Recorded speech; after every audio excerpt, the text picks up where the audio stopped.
Alright, time to begin a brand new session with the latest version 1.2.2, I believe it was. And, yeah. So there's a few things to note. First of all, I did some more in-between grindy stuff, mostly to reconnect certain paths, as you can see right here. For some reason earlier, well, whenever the patch overwrites a map, it'll break the links to other maps, so these two were places that were just there without any paths, so I had to fix all that, plus some other stuff. As well as some other things that I'll note briefly, like as quick as possible, the whole summary, as I did before with my catch-up session.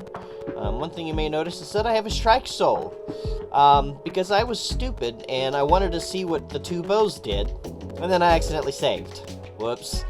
Yeah, so I did a little bit of grinding to get my bows back. So yeah, Kovash has the only compound outer I get, and I'm not gonna worry about getting another one because, oh my gosh, I was stupid. Let's not be stupid again, please. In the process, got another winged pike and, oh yeah, and a cable whip. Probably other stuff too. The other thing I did is I got some cutscenes. Rather bit of a surprise, so the sound quality on these might not be up to par. Production quality might not be on to par. But since when is anything I do up to par? Anyway, we're gonna zip right into those cutscenes. Just, insert here.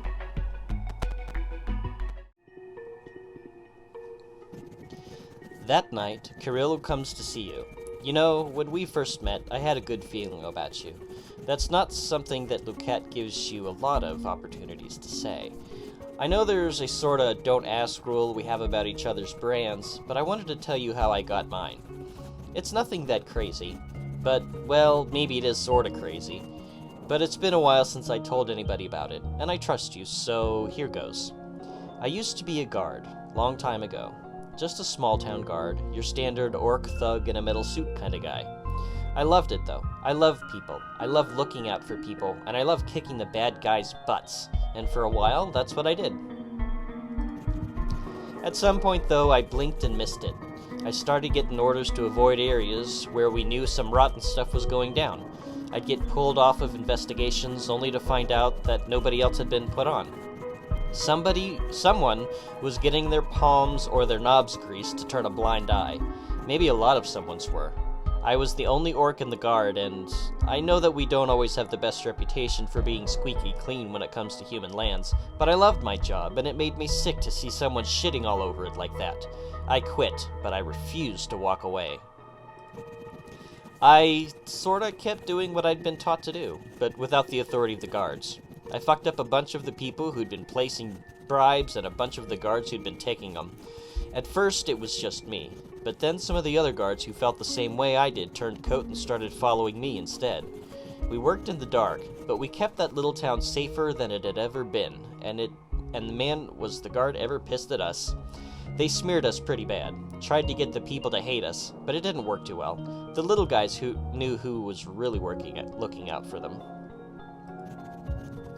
Problem was, I got too safe in that. One night, when I was out on a job, I got injured.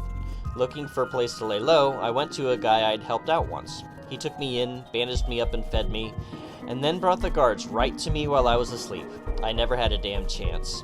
They were gonna string me up right there, but they wanted to make an example of me, put the fear into the rest of my guys. They took me into the Capitol Court and put me through a joke trial just so they could say they had a good reason to ship me out here. I probably don't know what happened to the rest of my guys, and I probably never will. They're smart though, and they can look after themselves. We knew the risks, and we did good work. No regrets. It's even hard to call this place a regret, isn't it? After all, I got to meet you, and here, in our own way, we're still doing good. In a lot of ways, it reminds me of what I was doing back home, which I guess is why I was thinking about it, and why I wanted to talk about it. Just waxing nostalgic, I suppose. Anyway, I don't mean to make you sit up and listen to me gab all night. I'll put together a little something for you, but it can wait till tomorrow. Just have a look in your stash when you get a chance. And Brew, thanks again. Mean it. An item has been added to your stronghold inventory.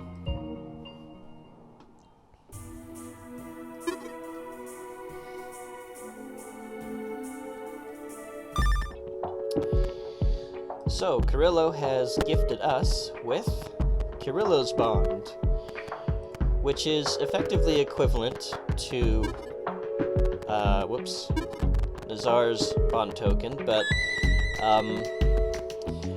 a recent patch, gave everybody a unique Bond token. So, because I bonded with Nazar before, that patch went into place, his Bond token is a little bit more generic, I guess, whereas everybody else's gets their name and everything. But hey, you know, Nazar's is still special. His was first, and his is technically unique. I mean, I'll never get another one like this moving forward, so I can be okay with that. But I definitely want to save that. So that's that cutscene. Let's see if I get any more. That night, Greening comes to see you. I hope I'm not imposing. I just needed to get away from my tent for a bit. I magicked up what was, in hindsight, a very ill-advised crock of molasses beans. I'm not cut out for wilderness survival, but this feels halfway civilized. Most nights, nobody goes hungry, and while the accommodations aren't what I might call inviting, we're warm and dry. And hey, you invited me along! Still a bit surprised by that one, honestly. Nobody's ever really taken me seriously before. Back at the academy when I was practicing, nobody thought that my flavor of conjuring was worth much notice. I mean, when you consider all the strange and magnificent things that magic can do, I guess conjuring food seems a little elementary. But I conjure excellent food, and honestly, what if you were all by yourself on an inescapable island? Conjuring food would be positively brilliant then, wouldn't it? But maybe it's too much trouble sometimes. The last time I did something really big, it got me sent here. What a rotten time that was. I'd perfected a formula for conjuring cake, you see. A nice big one, all fluffy and warm with lemon buttercream, sugar roses, and jelly ribbons. Jelly ribbons, for heaven's sake! Let that sink in for a moment. Well, I finally tested out the formula, and it works a treat, and that cake is positively the best one I've ever tasted. You really couldn't blame me for indulging, could you? Well, later that night, when I'm so deliriously full of cake I can scarcely stand, some guards come crashing in. You see, it turns out I didn't conjure the cake from no place as I thought, but instead I conjured it from Prince Jank's wedding party, right out from under their noses. Such a scandal over a cake, honestly. They accused me of conspiring to disrupt the royal wedding, of being some kind of political saboteur. They put that awful burn on my neck and then sent me out here to waste away in obscurity. It's not really all that bad, though, is it? Here, my skills are actually useful. Just, for the love of God, don't ask me to make another crock of molasses beans. Oh, and also, I magicked up something for you as a way of saying thanks. It's just a little trinket, really. A gesture more than a treasure. But I wanted you to know that I appreciate my place here. I've put it in your stash, so take a look when you get a chance.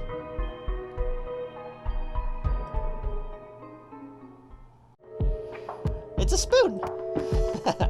Which makes sense for him, so now I've got a magical spoon. I wonder if it conjures soup. Maybe not.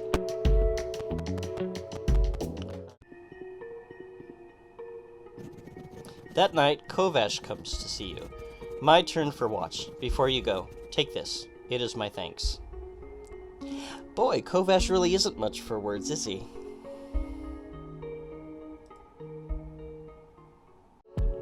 Kovash gives. What is that? Oh, it's a seashell. So I guess the ocean has some kind of significance to him. Alright.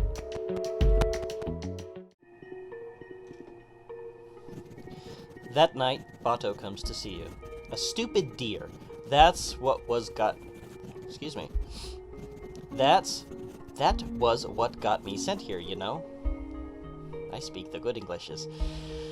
I hunted in the forest back home for years. I mean, sure, I knew it was poaching, but I never figured it mattered. Not like the Duke could eat every deer, right? I did it for so long I hardly even thought about it. Well, one day I'm out with my bow and I bagged this monster stag. You should have seen the rack on it. Turns out, though, I wasn't the only one out for a hunt. Me up to my elbows in deer guts, and who comes riding along but Twirly Tits himself, and half a dozen sidekicks besides. He nearly shot me dead right there, but one of his hounds convinced him it would be more fitting to have me shipped out here. I didn't think he could really make it happen, but here I am. So ends the story of Bato. At least, that's how I thought it ended before you came along and hauled my ass out of the brine. Because of you, I get a chance to write a better ending, and I will never, ever forget that. I am your man, and glad about it. And I hope by now he has washed out all of the fish guts from his beard. So let's go see what he has to say.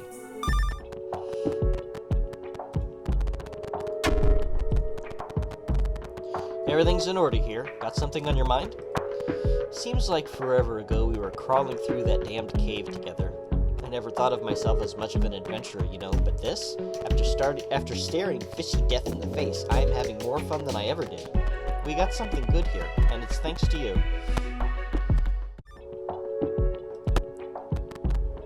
Bato's bond is a flip-napped point. See, that's kind of special, because my dad, when he was still alive, he used to go to flint-napping gatherings, and he learned how to take glass and flint and all sorts of different materials and turn them into points like this. So, yeah, that's pretty cool. He knows how to flint nap. Okay. It appears as though this area was used for some kind of public event. And given there's an axe here, kind of have an idea as to what kind of event. The axe lodged in this stump appears to be very thoroughly stuck, but you might be able to free it if you are strong enough.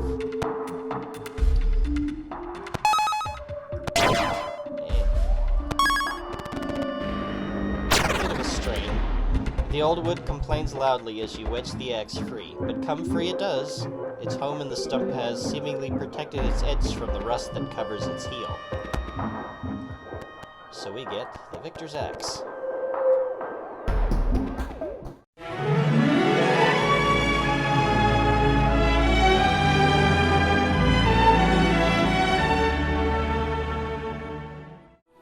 Alright, so now we're done with the cutscenes. So now what? Right, I should probably explore some things, since there's these great big shiny arrows just pointing in the way saying, hey, do things.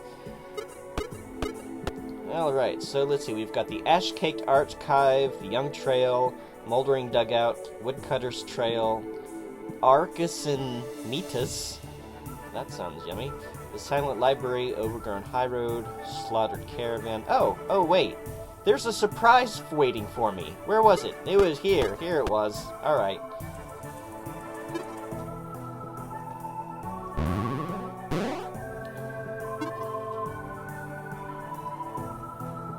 So there's a surprise in here that I missed. So I'm gonna have to look a little bit more closely around everything. Alright, so everything is still all lit up. Hi, Grandma. Hello, dearie. Putting a fresh log on the fire. A fresh log on the fire. That sounds delicious, Grandma. Are you a mutant beaver? I mean, putting, like, some fresh soup or a fresh steak on the fire? You know, something like that would be good. Oh. Okay. Well, I wonder what the surprise is.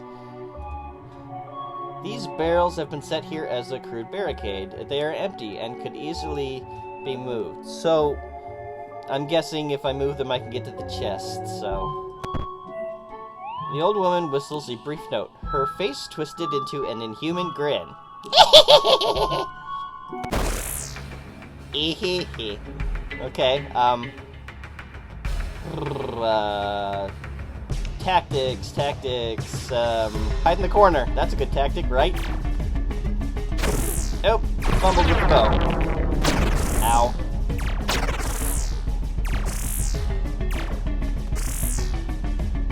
Greening probably doesn't want to be there.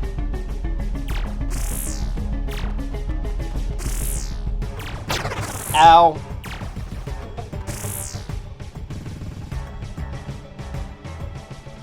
Can I even get over here to help my friends?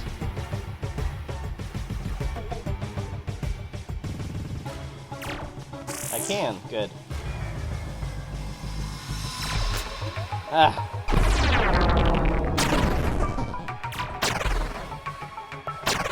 Ow. Ow.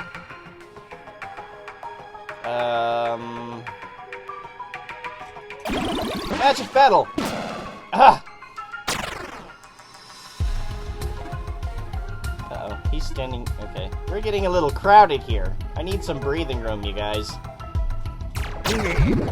Ah, they ate him! Ah, for crying out loud. Wait, what? He was able to blast him before, why can't he blast him now? Oh! Right! That thingy's next to him. Okay, that's irritating. Ah!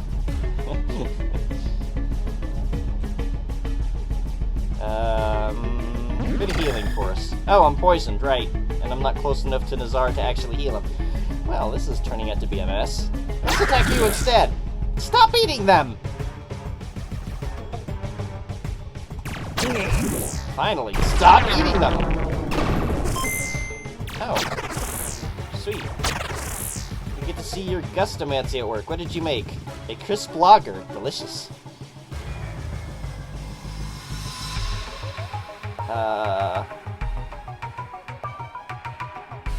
Why can't I blast? Okay. There we go. Whoa! I was not expecting that.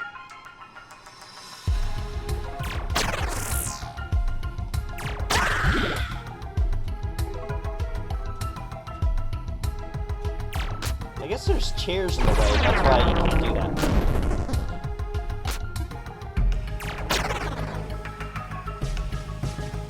Oh, now there's not. Okay. Ah, stop eating him.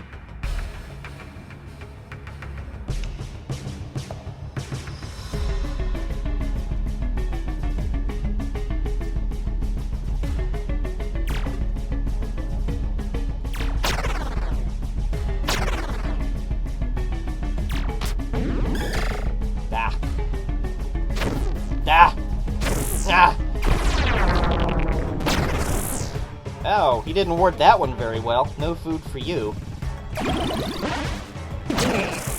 Oh well.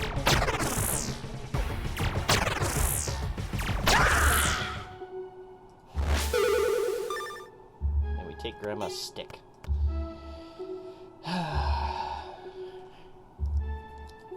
So that was the surprise.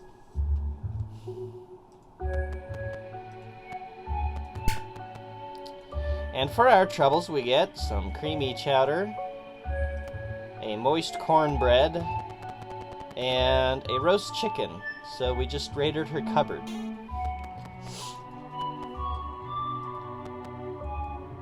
You know, Grandma, you could have just, like, given us some food and introduced us politely to your little children there.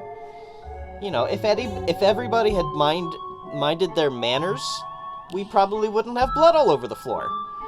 Probably. Maybe.